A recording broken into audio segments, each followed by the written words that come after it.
है, इसकी भी होनी चाहिए कवरेज पूरी। सुना नहीं। Discharge of urine and stools. Discharge of urine कई केसेस में होते हैं, कई केसेस में नहीं होते हैं। इट डिपेंड्स अपॉन दैट उसके पानी पीने का, उसके खाने का टाइमिंग कितना है। जैसे कभी कभी पोस्टमार्टम रिपोर्ट आप लोग पढ़ते होंगे, नहीं पढ़ते होंगे तो पढ़ने की कोशिश करिएगा। नए वाले को मैं खास कर कह रहा हूँ, पुराने लोग तो एक अनुभवी हैं, कि जैसे स्मॉल इंटेस्टाइन में कुछ खाने का पार्ट मिलता है, वो लिखा रहता है कि some undigested food materials found in small intestine. Large intestine में तो खाने का पार्ट नहीं रहता है, वो तो डाइजेस्टेड मटेरियल मूव करेगा।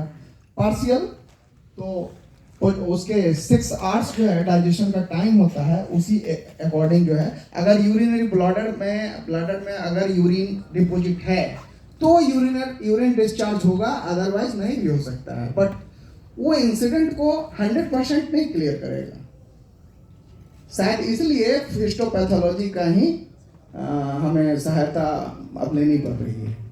वो बिहार में ही है हिस्टोपैथोलॉजी सेक्शन, पूरे ऑल ओवर इंडिया में एक बिहार में ही एग्जामिनेशन हो रहा है हिस्टोपैथोलॉजी सेक्शन में, उसको आगे बताऊंगा।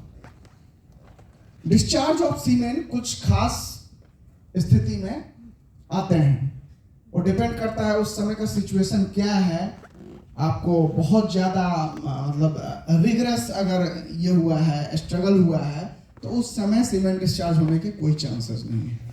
रिलैक्स है, बॉडी रिलैक्स है, वो एक तरह से सुसाइडल की तरफ ये इशारा कर रहा है।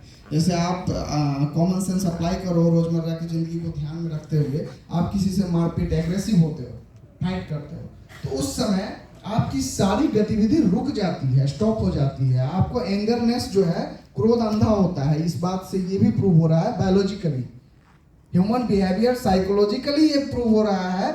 बायोलॉजी से आप इसको कोरिलेट करें तो आपको जो क्रोध आएगा, एग्रेसिव होंगे, तो बाकी सारी गतिविधि को रोक देता है, इसलिए कहते हैं क्रोध अंधा होता है। तो उसको डिस्चार्ज ऑफ सीमेन अगर है तो उसको भी आप कवर करेंगे। Entry and exit points, ventilator, window, gate unblocked है या ब्लॉक्ड है, सीन ऑफ क्राइम का।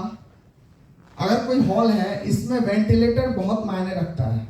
कई ऐसे केसेस हुए हैं बेगूसराय, खगड़िया में हमने इंस्पेक्ट किया है, जो पब्लिक भी कह रही है कि हैंगिंग है, पुलिस भी कुछ हद तक वो कन्विंस हो चुकी है कि ये हैंगिंग है, मतलब सुसाइड है।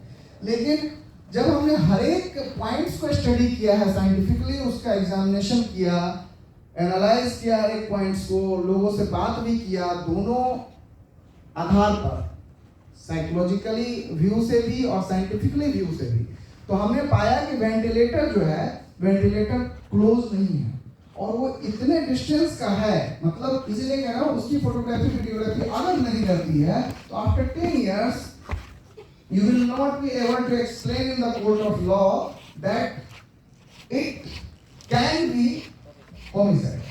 Yes.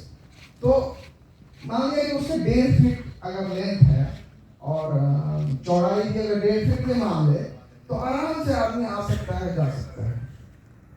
अगर ज्यादा हेल्दी आदमी है तो उसको आप नलन को ऐड कर सकते हैं, क्योंकि ज्यादा मोटा आदमी वहां पे उसको चढ़ने में ही इतनी दिक्कत हो जाएगी कि वो ऐसा प्रयास नहीं करेगा। जब भी करेगा वो एक नॉर्मल आदमी कर सकता है।